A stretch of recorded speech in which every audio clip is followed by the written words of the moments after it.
अस्सलाम वालेकुम वरहमतुल्लाहि वबरकातुहू। नाज़रीन, प्रोग्राम है हुस्न अखलाक और मैं हूँ रूबी तारिक। आज के प्रोग्राम में हम जिस टॉपिक के ऊपर बात करेंगे वो है हसद। क्योंकि बात ये है कि इंसान को अपने अखलाक को ख़ूबसूरत बनाने के लिए जहाँ कुछ अच्छी आदत अपनाने की ज़रूरत होती है, वहीं पर कुछ बुरी आदतों को निकालने की भी ज़रूरत होती है, और उसमें से एक हसद है। और हसद जो है एक ऐसी बीमारी है कि जिसका जानना बेहद ज़रूरी है। तो इसके ऊपर हम इंशाल्लाह अपने 2 प्रोग्राम्स करेंगे, और इसमें हसद क्या है, उसके सिम्टम्स क्या हैं, उसका इलाज क्या है, इसको थोड़ा सा तफसील के साथ देखेंगे। तो आइए अपने प्रोग्राम का बाकायदा आगाज़ करते हैं। नहमदुहु व नुसल्ली अला रसूलिहिल करीम, अम्मा बाद, फ़अऊज़ु बिल्लाहि मिनश शैतानिर रजीम, बिस्मिल्लाहिर रहमानिर रहीम, रब्बिश्रह ली सदरी व यस्सिर ली अमरी वहलुल उक़दतम मिन लिसानी यफ़क़हू क़ौली। अल्लाह सुब्हानहू तआला ने आदम अलैहिस्सलाम को पैदा किया और उनके साथ हव्वा अलैहिस्सलाम को जोड़े की शक्ल में उनको भी पैदा किया, और फिर दोनों को जन्नत में बसाया। दोनों साथ जन्नत में रहे और फिर वहाँ से निकाले भी गए, और उन दोनों से फिर आगे नस्ल इंसानी चली।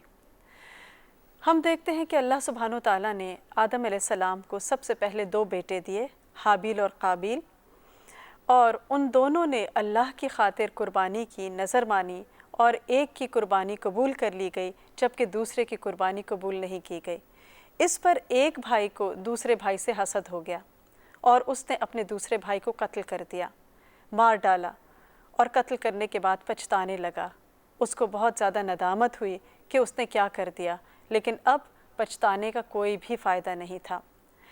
तो आदम अलैहिस्सलाम के दोनों बेटों की कहानी दरअसल इंसान की नफ्सियात में जो शुह और हसद है उसको वाज़े करती है और उसका अंजाम भी बताती है, और इसी तरह ये भी बताती है कि हसद और शुह जो है वो एक ऐसी बीमारी है कि जिसकी वजह से इंसान बुराई के गड्ढे में गिर जाता है। हसद एक छुपी हुई बीमारी है, और जो शख्स हसद का शिकार होता है वो उसमें इतना अंधा हो जाता है कि वो भूल जाता है कि उसका मामला अपने ही खूनी भाई के साथ है। हसद की वजह से उसके अंदर से मोहब्बत और नरमी के जज्बात निकल जाते हैं। हदीस में आता है, अल्लाह के रसूल सल्लल्लाहु अलैहि वसल्लम ने फरमाया कि हसद से बचो। हसद नेकियों को इस तरह खा जाता है कि जैसे आग लकड़ी को खा जाती है।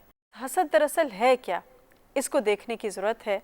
हसद होता है कि इंसान ये चाहे, ये तमन्ना करे कि किसी दूसरे इंसान को जो भी नेमत मिली है, कोई भी नेमत हो सकती है, कोई घर हो सकता है, कोई गाड़ी हो सकती है, रुपया पैसा हो सकता है, औलाद हो सकती है, कोई ओहदा हो सकता है, पोजीशन हो सकती है, शोहरत हो सकती है, कोई भी नेमत जो दुनिया में उसको मिली है, तो वो ये चाहे कि ये नेमत इससे छिन जाए और छिन के मुझे मिल जाए।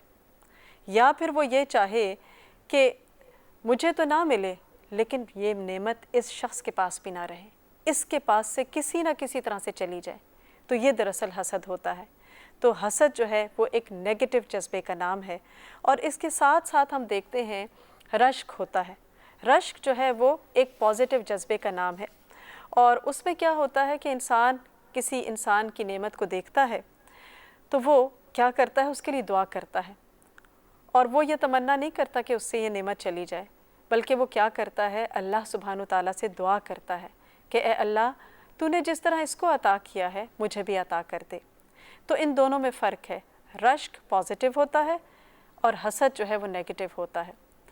अब हम देखते हैं कि हसद की बीमारी जो है उसकी इब्तिदा इंसान की तख्लीक के साथ ही हो गई थी। अल्लाह सुब्हानहू तआला ने जब आदम अलैहिस्सलाम को पैदा किया और फिर शैतान इब्लीस को हुक्म दिया कि वो उन्हें सजदा करे, तो उसने आदम अलैहिस्सलाम की इंसान की फ़जीलत और फ़ौक़ियत को एक्सेप्ट नहीं किया। वो हसद का शिकार हो गया और उसने सजदे से इनकार कर दिया। तो पहली बुराई, पहला कबीरा गुनाह जो इंसान की तख्लीक के साथ वजूद में आया वो हसद था। और इस वाक़े में भी हम देख रहे हैं, हाबिल और काबिल के वाक़े में, कि किस तरह हसद जो है वो कत्ल का सबब बना। तो हसद के बहुत सारे रीज़न्स होते हैं, असबाब होते हैं, और उसमें से एक रीज़न, एक सबब क्या है, इंसान का तकब्बुर में पड़ना, یعنی انسان اپنے آپ کو بڑی چیز سمجھے، تکبر کا شکار ہو اور وہ کہے کہ جو میرے پاس ہے وہ کسی اور کو نہ ملے، یا کوئی مجھ سے آگے نہ چلا جائے کسی بھی طرح۔ پھر جب وہ شخص دیکھتا ہے کہ کوئی اور آگے جا رہا ہے یا کسی کو نعمت ملی ہوئی ہے تو وہ کیا کرتا ہے، وہ انتقامی کارروائی کے اوپر اتر آتا ہے اور دوسروں کی خوشی اس کو اچھی نہیں لگتی، اور اس کی وجہ سے جب وہ دیکھتا ہے اس نعمت کو تو وہ جلتا ہے، کڑتا ہے، غمگین ہوتا ہے، پریشان ہوتا ہے اور پھر بد اخلاقی کے اوپر اتر آتا ہے، غلط قسم کے کاموں کے اوپر اتر آتا ہے، تو وہ غیر مہذب ہو جاتا ہے اور بد اخلاقی کے اوپر اتر آتا ہے۔ تو ان سب کا سبب کیا ہے؟ اس کا سبب تکبر ہوتا ہے۔ پھر دوسری حسد کی وجہ کیا ہوتی ہے؟ دشمنی۔ کوئی انسان جو ہے وہ دوسرے انسان سے جب نفرت کرتا ہے، اس سے دشمنی رکھتا ہے، تو پھر اس شخص کو ملنے والی کوئی بھی نعمت، کوئی بھی خیر، کوئی بھی بھلائی اس کو اچھی نہیں لگتی، اس کو تکلیف ہوتی ہے جب دوسرے کو کوئی نعمت ملتی ہے یا کوئی اچھی چیز ملتی ہے، اور اس کی وجہ کیا ہوتی ہے؟ اس کے دل میں جو دوسرے کے لیے نفرت ہوتی ہے اور وہ دشمنی ہوتی ہے۔ تو ایک سبب تکبر کا یہ بھی ہوتا ہے۔ اور تیسرا سبب کیا ہے؟ خود پسندی، کہ انسان اپنے آپ سے اتنی محبت کرے اور کہے کہ جو مجھے ملا ہے وہ کسی کو نہ ملے۔ تو حب جاہ اس کے ریزنز میں آتا ہے، اتھارٹی کی محبت، کرسی کی محبت، اقتدار کی محبت، لیڈرشپ کی محبت، میں ہی سب سے بڑا ہوں اور سارا کنٹرول میرے ہاتھ میں ہو۔ تو یہ سارے ریزنز جو ہیں یہ تکبر کے اندر آتے ہیں۔ جنرلی اگر دیکھا جائے تو حسد جو ہے وہ ایک ہی لیول کے لوگوں کے اندر ہوتا ہے، جو ایک جگہ پہ کام کر رہے ہوتے ہیں، ایک پروفیشن سے تعلق رکھتے ہیں۔ جیسے ایک عالم کو عالم سے حسد ہوتا ہے، کسی ٹیچر کو ٹیچر سے حسد ہوتا ہے، ڈاکٹر کو ڈاکٹر سے حسد ہوتا ہے۔ تو جو ایک لیول کے لوگ ہوتے ہیں جنرلی ان کے اندر یہ چیز پائی جاتی ہے۔